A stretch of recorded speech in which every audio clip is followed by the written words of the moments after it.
আবারও আমরা যে ছবি দেখাচ্ছিলাম আপনাদেরকে, যে বিচার পেতে আলোর পথে নেমেছেন মানুষজন এবং এই আরজি করের ঘটনার প্রতিবাদে আজও শহর কলকাতার পাশাপাশি জেলার বিভিন্ন প্রান্তে মানুষজন সোচ্চার হচ্ছেন। এই মুহূর্তে আপনারা শ্যামবাজার পাঁচমাথার মোড়ের ছবি দেখতে পাচ্ছেন।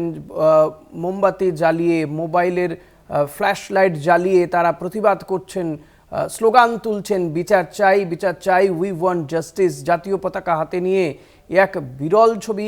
এই গণ প্রতিবাদ 14ই অগস্ট দেখা গিয়েছিল এবং এমন একটি ঘটনাকে কেন্দ্র করে বারবার শহর কলকাতা যে ছবি দেখতে পাচ্ছে, তবে শুধুমাত্র শহর কলকাতা বললে বোধহয় কিছুটা ভুল হয়, কারণ রাজ্যের বিভিন্ন প্রান্তেই এই বিক্ষোভ প্রতিবাদ চলছে। মানুষজন অনেক সহ্য করেছেন, তারা বলছেন যে আর সহ্য নয়, এবার বিচার দিতেই হবে এবং তারা বিভিন্ন ভাবেই সেই বিচারের দাবিতে সোচ্চার হচ্ছেন। কেউ গান করছেন, কেউ ছবি আঁকছেন, কেউ বা মোমবাতি হাতে মানববন্ধনে সামিল হয়েছেন। রাত দখল কর্মসূচি, আজ আবারও রাত দখল কর্মসূচিতে সামিল হয়েছেন সমাজের বিভিন্ন অংশের মানুষজন, রাজ্যের বিভিন্ন প্রান্তের মানুষজন। শহর কলকাতা, শহরতলি, প্রতিটি জায়গাতেই আজ মোমবাতি হাতে বিচার চলছে। শান্তিপূর্ণ এই প্রতিবাদ আন্দোলন। যে ছবি আমরা দেখতে পাচ্ছি শ্যামবাজার পাঁচমাথা মোড়ে, সেখানে মোবাইলের ফ্ল্যাশ লাইট জ্বালিয়ে, কেউ বা মোমবাতি জ্বালিয়ে এই বিক্ষোভ প্রতিবাদ দেখাচ্ছেন, বিক্ষোভ প্রতিবাদ করছেন, চাইছেন বিচার, আলোর পথে বিচার চাইছেন তারা। একাডেমি সামনে রয়েছেন প্রতিনিধি অনন্যার সঙ্গে কথা বলবো। অনন্যা, যে ছবি আমরা দেখতে পাচ্ছিলাম, বহু মানুষ জড়ো হচ্ছিলেন, যত সময় যাচ্ছে এই সংখ্যাটা কি, মানুষের সংখ্যাটা কি বাড়ছে?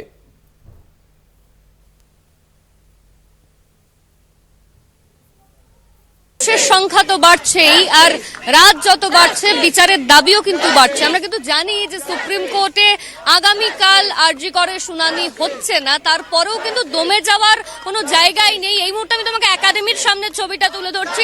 একটাই দাবি, উই ওয়ান্ট জাস্টিস। আরজি করের যে ঘটনা ঘটেছে সেই ঘটনার কিন্তু বিচার চাইছে প্রত্যেকে। 8 থেকে 80 তারা জড়ো হয়ে তাদের দাবি জানাচ্ছে রাজপথে। প্রচুর মানুষ একসঙ্গে একই দাবি, বিচার চাওয়ার দাবি। 14 তারিখ এই রাত দখল হয়েছিল, আর তারপর আজ 4 সেপ্টেম্বর, আজকেও সেই রাত দখল কর্মসূচি, মানববন্ধন ছিল 9টা থেকে 10টা অবধি। 10টা সময় পেরিয়ে গিয়েছে, মানববন্ধন শেষ, কিন্তু তারপরও কিন্তু তারা এই পথেই রয়েছে। সেই ছবিও আমি আমার ক্যামেরা পার্সন দিলীপ দাকে একটু দেখাতে বলবো। বিচারের দাবি নিয়ে হাজার হাজার মানুষ তারা কিন্তু রাজপথে নেমেছে, তিলোত্তমার হয়ে লড়াই করছে সকলে। 8 থেকে 80-র ছবিটা তোমার সামনে আমি তুলে ধরছি, যে শুধুই যে বয়স্করা তারা নয়, বাচ্চারাও কিন্তু তারা সামিল হয়েছে এই বিচারের দাবিকে সামনে রেখে। একাডেমির ছবি আমি তুলে ধরছি কলকাতা টিভির দর্শকদের সামনে। সেখানে কিন্তু দেখতেই পাচ্ছ, রাত যত বাড়ছে মানুষের ভিড় কিন্তু কমছে না, মানুষের সংখ্যা কিন্তু ঠিক যে আমরা কিছুক্ষণ আগে যে ছবি দেখিয়েছিলাম তার থেকে সংখ্যাটা বোধহয় বেড়েছে। সেই ছবি আমি তুলে ধরছি, যে রাত বেড়েছে বলে যে মানুষ কমে যাচ্ছে বা বিচারের দাবি কোথাও গিয়ে কম হচ্ছে সেরকমটা নয়। একইভাবে কিন্তু সেই দাবিকে সামনে রেখেই রাজপথে অসংখ্য মানুষ এই মুহূর্তে জড়ো হয়েছে। ইন্দ্রাণীর কাছে যাই। ইন্দ্রাণী রয়েছে শ্যামবাজারে, সেখানেও শ্যামবাজার পাঁচমাথা মোড়ে সেখানে বহু মানুষ জড়ো হয়েছেন মোমবাতি হাতে নিয়ে, মোবাইলে ফ্ল্যাশ জ্বালিয়ে তারা সেখানে প্রতিবাদ করছেন, বিচারের দাবিতে তারা সোচ্চার হয়েছেন। ইন্দ্রাণী, একেবারে যে বিচারের দাবিতে সোচ্চার তারা হয়েছেন সেটা আজ থেকে না, সেটা বহুদিন ধরে চলছে এবং কার্যত বলা যেতে পারে যে 1 মাস হতে চললো। এই যে উই ওয়ান্ট জাস্টিস আন্দোলন প্রত্যেকটা জায়গায় দেখা যাচ্ছে।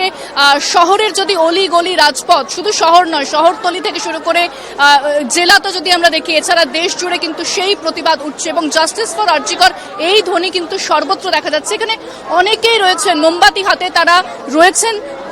যাদের হাতে মোমবাতি নেই তারা মোবাইলে ফ্ল্যাশ লাইট জ্বালিয়ে সে আন্দোলনের কথা বলছেন, তারা বিচার চাইছেন।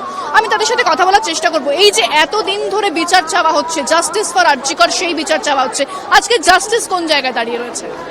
জাস্টিসের সংজ্ঞাটাই তো আমাদের গুলিয়ে যাচ্ছে। আসলে যেভাবে মামলাটাই পিছিয়ে গেল, এতে আমাদের পূর্ব অভিজ্ঞতা অনুযায়ী সন্দেহই বাড়ছে বিশ্বাসের থেকে বেশি।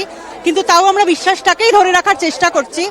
আমরা সাধারণ মানুষ, আমরা দফা জানি না, আমরা সংবিধান জানি না, আমরা ধারা জানি না, আমরা এগুলো পড়িনি, আমরা জানি না, আমরা জানতে চাই না। আমরা শুধু ন্যায় অন্যায় জানি, ছোটবেলা থেকে শিখে এসেছি অন্যায় করলে শাস্তি হবে।